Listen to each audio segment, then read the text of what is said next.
Sudah. Ya, oke. Selamat datang di mata kuliah pemrograman 2 ELK 1032 kelas C.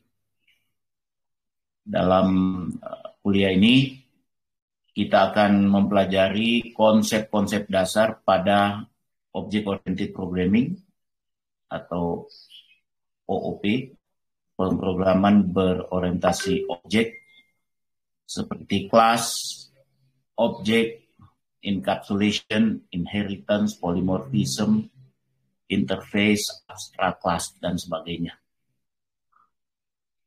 Dan pada mata kuliah pemrograman 2 ini bukan hanya kita akan membahas pada aspek-aspek pemrograman yang merupakan kelanjutan dari pemrograman 1, tapi kita juga akan mempelajarinya dengan bantuan bahasa pemrograman yang berbeda dengan bahasa pemrograman yang kita gunakan di pemrograman 1. Di pemrograman 1 kita menggunakan C++ ya, kalau yang kuliah dengan saya dan juga Menir Maxi dan dosen-dosen yang lain, kita sepakat menggunakan bahasa pemrograman C++. Tapi dalam pemrograman 2 ini kita akan menggunakan bahasa pemrograman yang berbeda, yaitu Python. Oke. Dan yang menjadi CP atau capaian pembelajaran mata kuliahnya adalah Anda memahami bahasa Python sebagai satu bahasa pemrograman berorientasi objek. Anda bisa menggunakan kelas, objek, membuat dan menggunakan kelas dan objek dalam bahasa Python tentu saja. Kemudian fitur-fitur dasar dalam pemrograman berorientasi objek, PBO, misalnya enkapsulasi, pewarisan, polymorphism, konsep interface, abstract method, abstract class, dan sebagainya. Oke.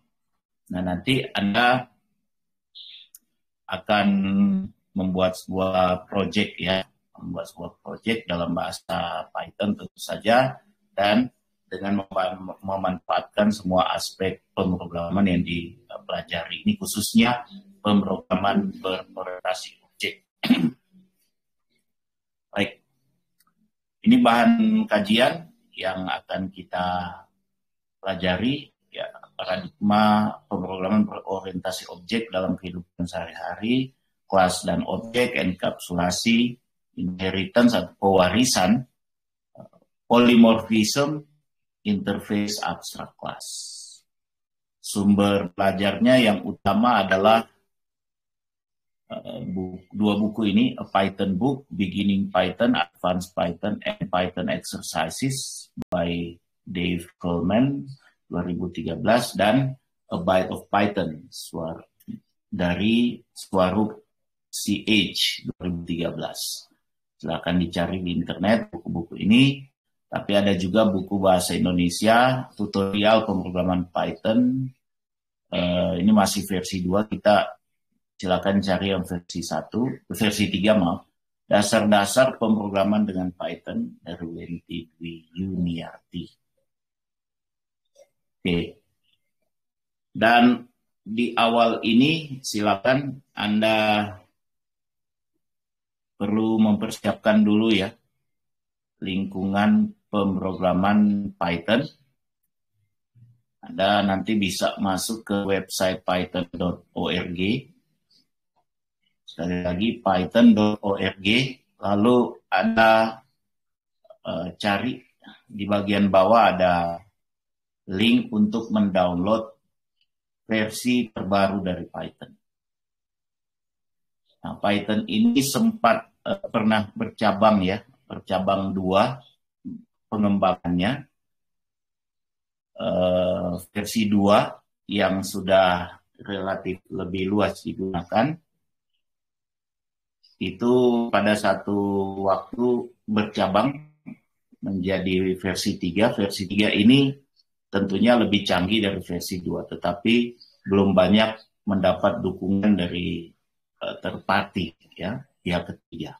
Versi 2 karena sudah lama, sudah banyak didukung oleh tambahan-tambahan library dari pihak ketiga, ini tetap ada. Sampai sekarang pun begitu tetap ada. Tapi versi 3 ini lama-kelamaan memang awalnya agak kurang dukungan dari pihak ketiga, tapi sekarang sudah tidak, ini sudah banyak didukung oleh pihak ketiga. Jadi kita akan fokus pada Python versi yang terbaru, tentu saja versi 3X. Silakan dilihat di websitenya, sekarang sudah versi 3 titik berapa ya. Dan kalau sudah ketemu downloadnya, silakan di-download. Kemudian ya masuk dulu di halaman downloadnya. Silakan download file instalasi yang sesuai dengan sistem operasi Anda. Dalam kuliah hari ini dan ke depan, saya akan menunjukkan di versi Mac. Ya, saya akan menggunakan sistem operasi Mac, tapi harusnya beda-beda tipis dengan yang kalian gunakan kalau kalian pakai sistem operasi Windows atau Linux dan yang lainnya. Oke. Jadi bisa kalian download kemudian mulai instalasinya. Ini versi dalam contoh ini versi 3.8.0. Jangan lupa perhatikan, oh ini dalam Windows ya, saya ambil dari Windows ya, Python for Windows. Jangan lupa ini bitnya ya, 64 bit, tergantung dari komputer kalian. Biasanya komputer yang relatif baru ya, itu sudah 64 bit. Jadi disesuaikan saja dengan apa yang kalian miliki. Selanjutnya,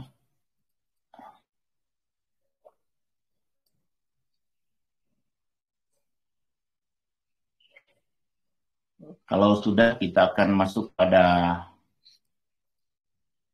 beberapa konsep dasar pemrograman Python.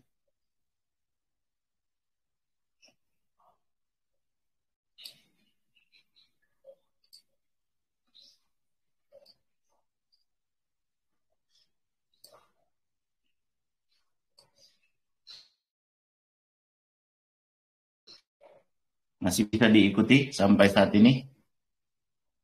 Bisa dengar ya suara saya? Bisa, benar. Kita lanjutkan.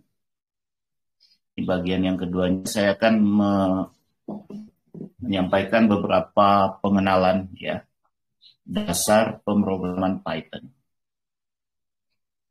Nah, ada dua mode pemrograman ya di dalam Python. Ada mode interaktif di mana kita menggunakan shell, dan mode script di mana kita menuliskan programnya menggunakan text editor, ya apa saja silakan. Anda mau pakai Notepad pun bisa ya. Dan kemudian programnya disimpan di file berakhiran .py, singkatan dari Python, dan kemudian Anda jalankan. Bisa juga menggunakan IDE, Integrated Development Environment, yang disediakan oleh Python ketika Anda menginstal paket instalasinya, namanya IDLE.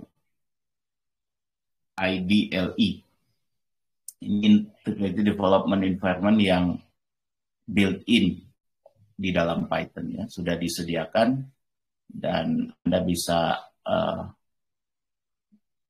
bisa mendapatkannya satu paket ketika diinstal. Nanti saya akan jelaskan bagaimana penampakannya mode interaktif dan mode scripting ini. Tapi sebelum itu kita lihat dulu jenis-jenis nilai. Dalam Python itu ada tipe data dan ada struktur data. Jadi tipe data itu biasanya berurusan dengan data-data atomik, ya, data-data yang hanya berurusan dengan satu nilai. Misalnya integer. Saya berasumsi Anda sudah punya experience, punya pengalaman untuk pemrograman di bahasa pemrograman lain ya. Kalau Anda buat satu variabel tipenya integer, maka pada satu waktu tertentu variabel itu kan hanya bisa menyimpan satu nilai saja. Itu yang disebut atomic. Mau dia integer atau mungkin variabel desimal, floating point, atau boolean, true and false, true atau false, dia disebut variabel atau tipe data atomik. Nah, ini ada contoh-contoh tipe data. Jenis-jenisnya adalah seperti numeric dan boolean. Ya, numeric itu ada integer, ada floating point. Nah, ada juga jenis-jenis nilai yang pengelolanya satu paket. Jadi ada data yang terdiri atas beberapa nilai, lebih dari satu nilai. Jadi bukan atomik lagi.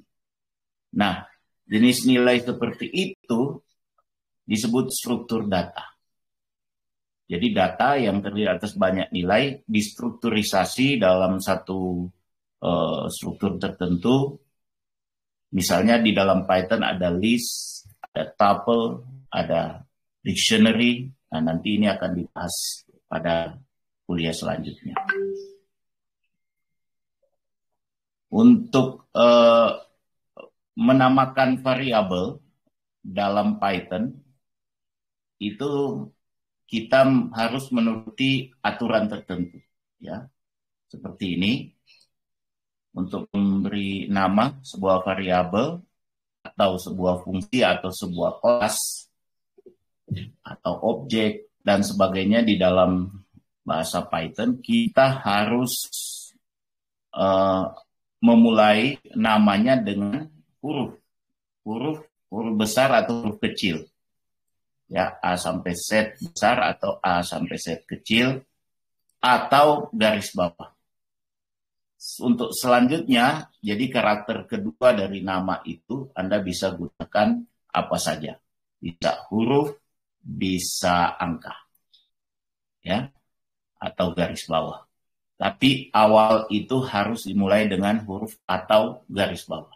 Tidak boleh dimulai dengan angka misalnya. Kemudian nama variabel di dalam bahasa Python itu case sensitive. Jadi ada perbedaan antara misalnya nama variabel B besar dengan B kecil. Nah, ini berbeda. Ya, berbeda. Ini berbeda. Dianggap berbeda karena dia case sensitive. Dia sensitif terhadap jenis hurufnya, huruf besar atau huruf kecil. Nah, variabel itu sendiri di dalam Python adalah pengenal sebuah nilai tertentu. Dan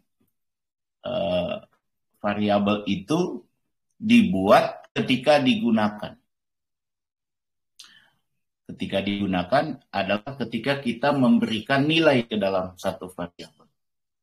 Saya akan mencoba tunjukkan.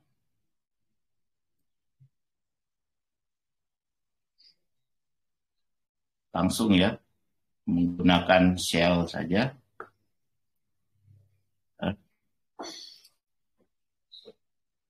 Saya tunjukkan screen saya saja.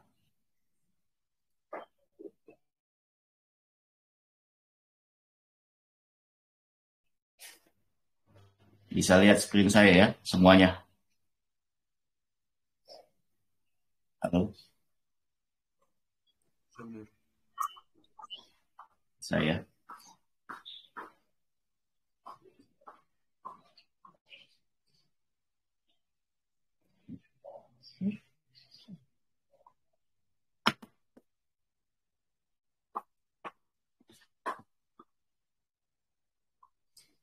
Kalau terminalnya bisa dilihat, terlalu kecil.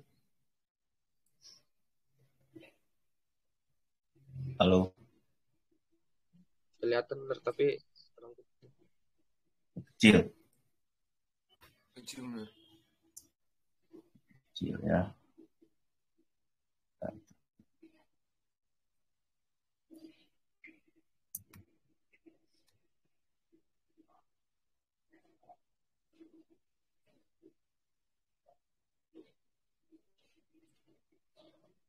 Kalau gini bagaimana?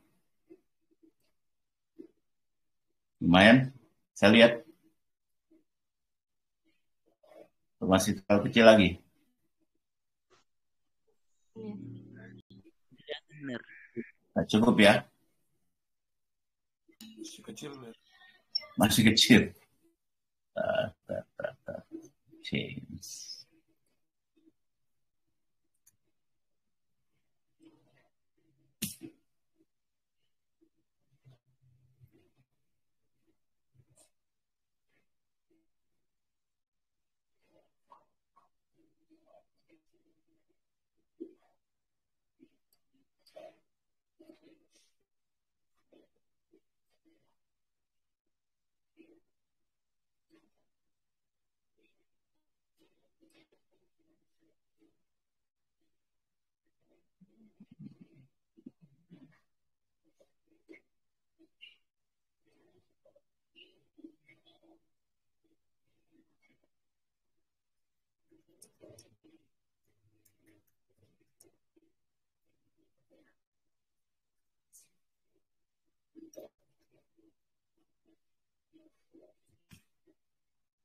Bentar.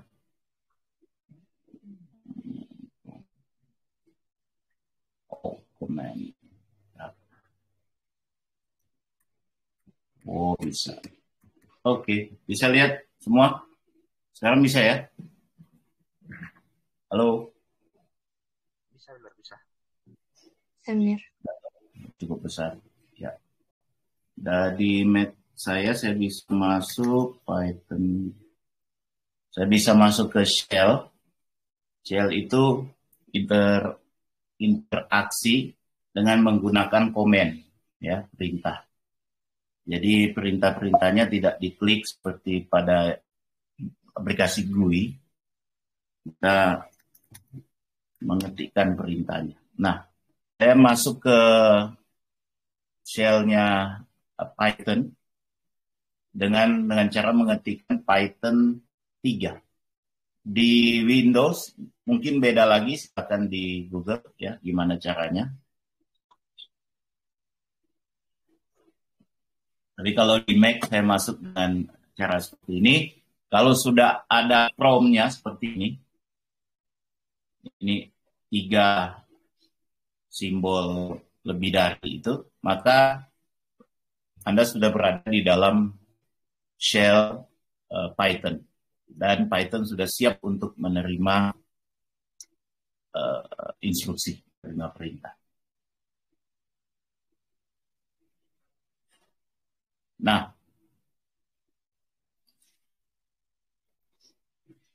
jadi itu mode interaktif ya, menggunakan shell. Yang paling gampang di dalam shell adalah kita bisa memperlakukannya seperti sebuah kalkulator. Ya. Anda bisa melakukan aritmatika dasar, ya aritmatika sederhana di dalam shell, dan dia akan langsung menjawab dengan answer-nya, dengan result-nya. Ya, misalnya 1 tambah 2 atau 12 kali 3 dan sebagainya. Nah, kita tadi kan bicara mengenai variabel ya. Nah, variabel di dalam Python dibuat ketika digunakan. Ya, dibuat ketika digunakan. Apa maksud saya? Jadi Anda bisa membuat variabel misalnya X dengan cara menggunakannya untuk menyimpan satu nilai. Jadi variabel X akan dibuat ketika kita memberikan satu nilai kepadanya. Misalnya X sama dengan 1. Ya, sekarang X, kalau kita ketik X lalu kita enter, ya sekarang X sudah menyimpan nilai, ya, yaitu 1. Y misalnya, sebelumnya Y tidak ada. Kalau saya ketik Y seperti ini kemudian enter, dia tidak mengenal ya variabel Y. Name Y, Y ya, is not defined. Tapi kalau kita letakkan Y sama dengan 2 misalnya, enter. Sekarang kalau saya panggil Y, enter, maka Ini sudah dibuat dan berisi nilai 2. Gitu ya. Jadi nilai Y itu satu variabel ya, dibuat ketika digunakan. Maksudnya digunakan apa? Ketika dia menyimpan satu nilai tertentu. Itu maksud saya. Dan kita bisa melakukan assignment. Kita bisa meletakkan satu nilai ke dalam beberapa variabel sekaligus dengan notasi seperti ini, dengan cara penulisan A sama dengan B sama dengan C sama dengan 1 misalnya. Kalau saya copy terus saya paste di sini ya, A itu 1, B itu 1 dan C itu 1 ya. Dalam satu baris kita melakukan assignment beberapa variabel sekaligus, gitu ya. Kemudian bisa juga kita melakukan assignment beberapa variabel, tapi dengan beberapa nilai, dan yang akan digunakan di sini adalah posisinya. Jadi A, B, C sama dengan 1,3, hello. Apa yang akan terjadi kita lihat. A, B, C sama dengan 1,3, sebuah string, hello. String itu dalam Python dibuka dan ditutup dengan tanda kutip ya. Boleh tanda kutip tunggal, boleh tanda kutip ganda. Nah, ini saya enter. Apa yang terjadi? Saya lihat A 1 ini ya, B 3, C hello. Jadi assignment-nya menggunakan posisi ya, posisi pada saat assignment. Jadi A-nya itu adalah variabel yang pertama, itu mendapatkan nilai yang pertama, B variabel kedua mendapatkan nilai kedua, dan C variabel ketiga mendapatkan nilai yang ketiga. String adalah juga sebuah nilai di dalam Python. Jadi nilai yang ketika saya sebut istilah nilai itu bukan hanya numerik, bukan hanya angka, tapi juga teks, bisa juga boolean ya sudah tahu ya, true atau false, dan juga nilai-nilai yang lain. Nanti kita akan belajar berbagai jenis nilai dalam Python dalam pembahasan-pembahasan berikutnya. Oke. Nah, jadi itu. Inilah satu perbedaan antara Python dengan bahasa pemrograman lain, ya. Di mana di bahasa pemrograman lain kita harus melakukan deklarasi, ya, deklarasi. Apa sebenarnya deklarasi? Deklarasi adalah kita menyatakan atau kita membooking, dalam tanda kutip ya, membooking satu atau sekelompok lokasi memori tertentu agar tidak digunakan lagi untuk nilai yang lain. Kita membooking satu lokasi memori dan kita menamainya dengan satu nama variabel tertentu, ya. Dan lokasi memori itu yang nanti akan kita gunakan untuk menyimpan data nilai itu tidak akan digunakan oleh aplikasi yang lain, ya, untuk menyimpan data. Jadi sudah di booking untuk variabel tersebut. Itu kalau kita menggunakan bahasa pemrograman seperti Pascal, seperti C++, seperti C, Java, kita harus melakukan deklarasi, namanya deklarasi. Sebelum variabel bisa digunakan, kita harus deklarasikan dulu. Misalnya int, ya, ingat ya, di C++ misalnya int X, ya, titik koma, ya. Baru kita bisa menggunakannya dengan memasukkan nilai misalnya seperti itu. Jadi tetap harus melakukan proses deklarasi.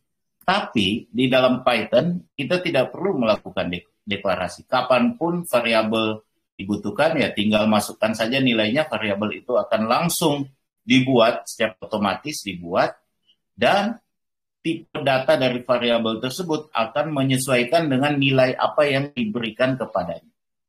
Misalnya dalam contoh kita tadi, A dan B secara otomatis akan menjadi integer, ya, karena nilai yang dia simpan adalah nilai integer. Tapi variabel C otomatis menjadi string karena nilai yang dimasukkan adalah sebuah string hello, gitu ya. Ya, demikian. Saya stop dulu. Ada yang ingin bertanya, silakan.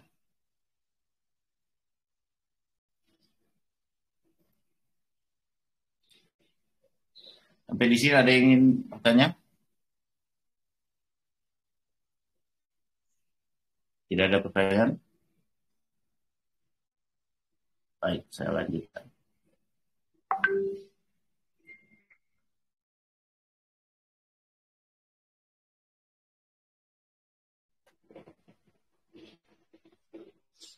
Nah,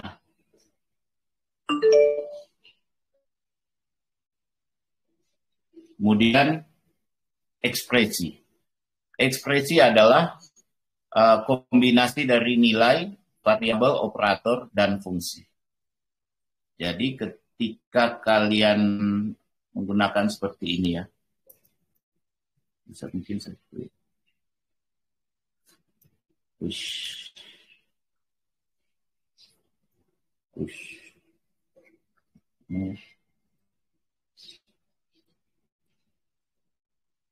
Ya, bersih saya. Ya.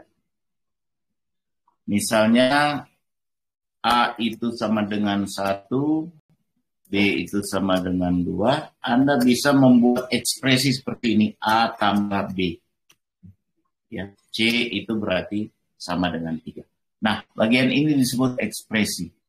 Jadi dia ada variabel, ada operator dalam hal ini tambah ya, dan bisa juga ada operan seperti ini misalnya, D sama dengan C tambah 1. Ya, seperti itu.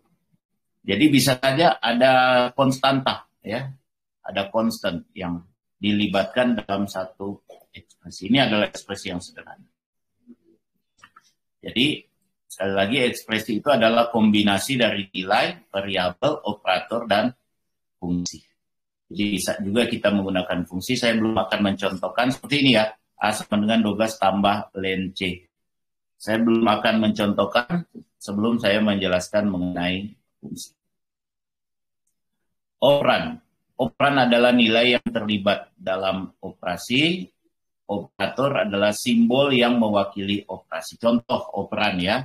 Dalam ekspresi ini operan-operannya adalah C, B, dan C, A, dan B.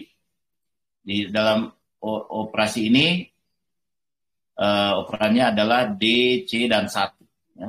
Jadi semua nilai baik itu dalam bentuk konstanta maupun dalam bentuk variabel yang terlibat di dalam satu ekspresi itu disebut operan. Nah, operator dalam hal ini adalah simbol yang mewakili operasi. Dalam contoh ini kan tambah ya, tapi juga assignment ini. Ini adalah operator juga. Operator untuk membuat satu nilai dimasukkan ke dalam sebuah variabel. Nah, ada banyak operator yang dimiliki oleh Python. Ada aritmatik, misalnya tambah, kurang, kali diwakili dengan simbol bintang, asterisk, bagi, modulus. Modulus ini sisa pembagian. Kita lihat, ya, kalian bisa paham, misalnya 10 modulus 3, 1. Jadi 10 bagi 3 itu 3. Jadi 3 kali 3, 9. 10 kurang 9 kan 1. Jadi sisanya 1. 10 bagi 3, 3 sisa 1. Begitu ya. Jadi modulus itu sisa dari pembagian. Di 11 modulus 3 misalnya. Ya, 3 kali 3, 9. 11 kurang 9 kan 2. Jadi 11 modulus 3 itu 3 sisa 2. Gitu ya. Semoga kalian bisa paham, nanti dipelajari lagi kalau belum gitu paham apa itu modulus. Jadi modulus adalah sisa pembagian. Kemudian pangkat itu double asterisk seperti ini, 2 pangkat 2 itu 4. Ya. Kemudian pembagian bulat, kita coba ya. 5 pembagian bulat 2. Bisa enggak? Ya, 2 ya. Harusnya kan 2, jadi kalau 5 bagi 2 itu kan 2,5. Tapi 5 pembagian bulat dengan 2 hasilnya 2. Jadi dibulatkan. Dibulatkan dan bulatkan ke bawah. Kemudian ada perbandingan ini ya, sama dengan itu equal namanya ya, disebut equal. Hasilnya selalu adalah nilai bulan seperti ini. Apakah 3 sama dengan 4? Ya beda lah pasti ya. Harusnya hasilnya false ya. Apakah 3 sama dengan 3? Ya true. Jadi hasil dari operator seperti ini selalu bilangan bulan, nilai bulan. Oke. Kemudian ada penetapan atau assignment kita sudah gunakan. Bisa juga sama dengan kita sudah gunakan. Jadi bedakan sama dengan 1 dengan sama dengan 2. Sama dengan 1 ini assignment, sama dengan 2 ini equal ya. Perbandingan. Ada juga tambah sama dengan, kita lihat X tambah sama, X itu berapa sekarang? 1. X tambah sama dengan 2, X sekarang 3. Jadi nilai X yang sekarang ditambahkan 2, itu dia.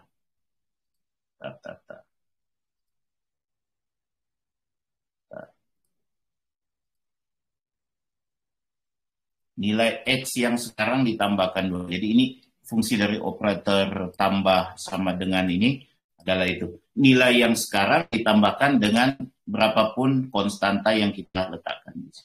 Jadi X sama dengan 3, kita mau tambahkan nilai X berapapun itu dengan 4 misalnya. X tambah sama dengan 4.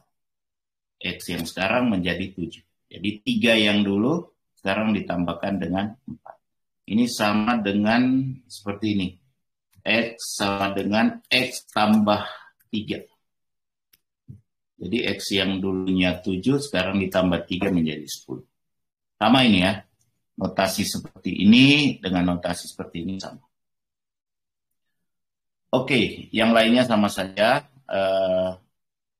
sesuai fungsinya ya. Nanti dipelajari kebalikan dari tambah sama dengan kurang sama dengan ya. Logika and or dan not nanti akan kita pelajari kemudian ketika kita belajar mengenai if. Membership, keanggotaan, ini juga nanti akan kita pelajari ketika kita belajar mengenai struktur data. List, tuple, dan sebagainya. Kemudian, apa ini?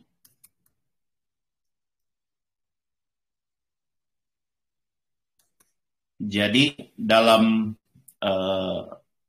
Python kita tidak memisahkan satu baris dengan baris yang lainnya dengan menggunakan titik koma. Jadi tidak ada pemisah instruksi seperti pada Pascal atau seperti pada C++, Java, ada titik koma. Ya, kita tidak menggunakan demikian, tapi setiap instruksi itu harus berada pada satu baris tunggal. Nah, kemudian dia tidak juga menggunakan pemisah blok instruksi menggunakan kurung kurawal seperti pada C++ misalnya Java.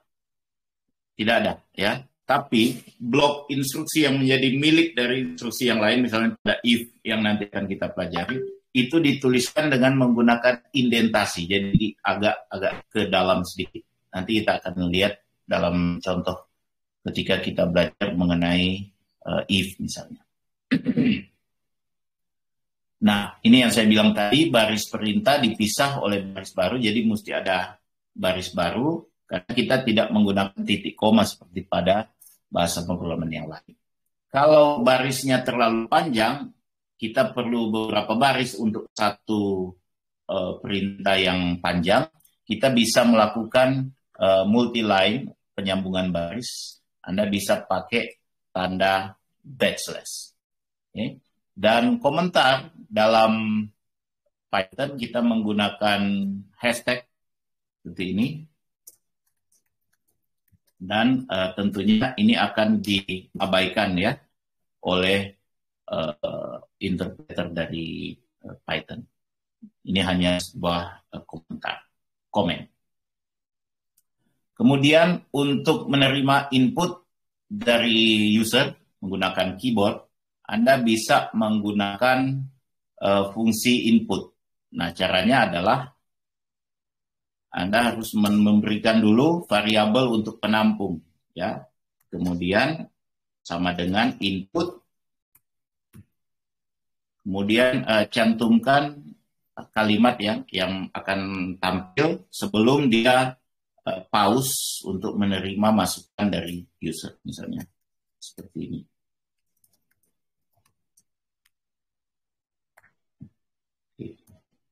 Titik 2 spasi. Enter. Nah, dia akan menampilkan kalimat tersebut, masukkan sebuah angka, lalu dia akan pause. Ya. Dia meminta masukan angka. Saya masukkan misalnya 12. Kemudian enter. Nah, sekarang X berisi 12. Tapi perhatikan, 12 yang ini bukan 12 integer. Ya, bukan integer. Saya ingin kalian paham, saya buat perbandingan, saya buat variabel yang lain, Y sama dengan 12, dan kalian lihat perbandingannya. Nah, ini integer, dan ini bukan integer walaupun isinya 12. Mengapa? Karena ada kutip, ya, tanda kutip. Jadi ini adalah sebuah string. Artinya apa? Artinya semua input yang dimasukkan oleh user menggunakan perintah input itu semua dibuat string. Ya. Nah, tentu kalau kita ingin diperlakukan sebagai angka, kita bisa melakukan konversi. Ada berbagai macam konversi, tapi untuk mengkonversi dari string menjadi angka integer, misalnya Anda cukup menggunakan fungsi in. Nah, in seperti itu. Jadi saya tambahkan seperti ini, maksudnya setelah diinputkan otomatis dikonversi menggunakan fungsi in, ya, dikonversi jadi angka integer. Saya enter, saya masukkan lagi 12. Sekarang X sudah berisi 12, tapi bukan string seperti ini, melainkan integer. Sudah sama dengan Y ini. Sama 12 angka, bukan 12 string. Oke, semoga bisa dipahami sampai sini. Nah, tentu saja kita bisa mendapatkan konversi menjadi float. Ya, float itu tipe data desimal. Kemudian Anda bisa menampilkan output ke layar dengan menggunakan print, fungsi print. Ya. Seperti ini. Tentu parameternya harus dalam bentuk string. Ini ya. Hello. Dan kita bisa menampilkan isi dari variabel tertentu, ya. Misalnya X sama dengan ini umur saya misalnya, dan kemudian saya bisa menampilkannya sebagai bagian dari teks.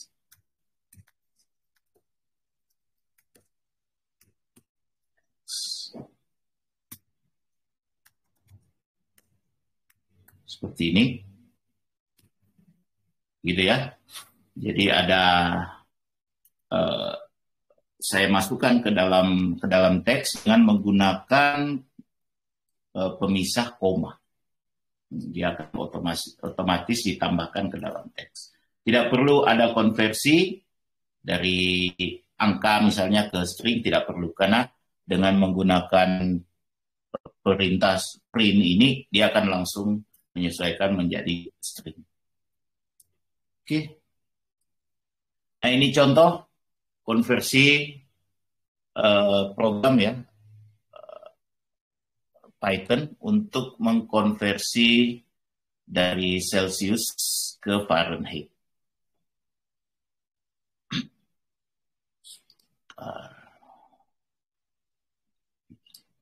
Nah, di sini saya buat, bisa Anda lihat ya, saya minta pemasukan nilai dari, sebentar, saya coba, saya keluar dulu dari terminal ini, bisa enggak? Saya jalankan, bisa.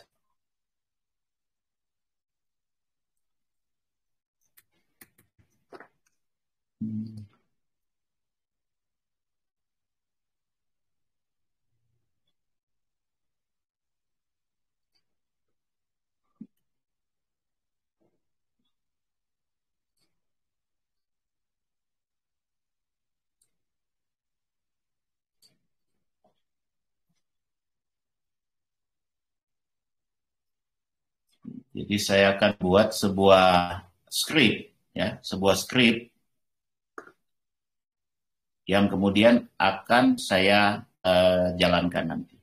Jadi ini yang saya maksud tadi dengan ini ya, mode script, di mana kita akan menuliskan dulu programnya, simpan dengan file berakhiran py, kemudian dijalankan. Beda dengan mode interaktif yang menggunakan CL tadi, kita langsung ketikkan peritanya lalu kita enter, dia langsung jalankan dengan result tertentu. Tapi dalam mode script kita tuliskan dulu semua programnya baru dijalankan sekalian. Nah, kita akan coba membuat program ini itu untuk mengkonversi Celsius ke Fahrenheit. Gitu ya. Saya buat variabel dan nantinya akan menerima input dari user.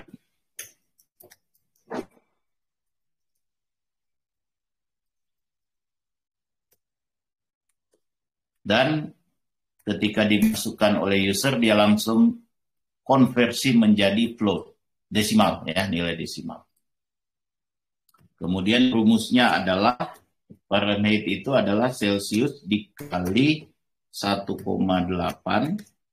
tambah 32. Nah, kalau rumusnya seperti ini, maka Anda tahu dalam bahasa pemrograman apapun, operasi perkalian itu lebih kuat daripada operasi penjumlahan. Jadi dia akan kalikan terlebih dahulu baru dia jumlahkan. Ya. Bisa juga Anda gunakan seperti ini ya, tanda kurung. Supaya dia mempertegas ya, mana orasi yang didahulukan. Kemudian kita print. Temperatur dalam Fahrenheit sama dengan F. Oke. Nah, ini saya simpan. Saya simpan sebagai data.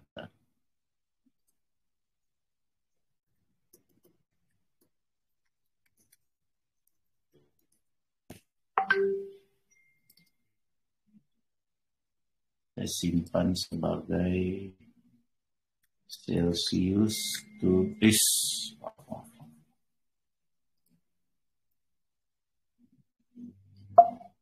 Mana?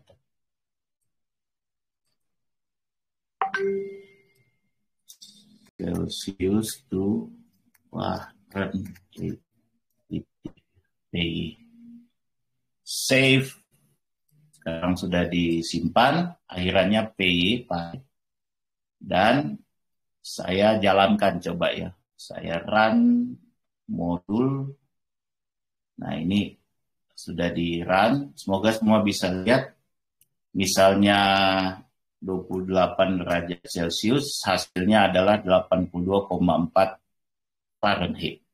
Oke, itu contoh program sederhana yang kita buat dengan mode script.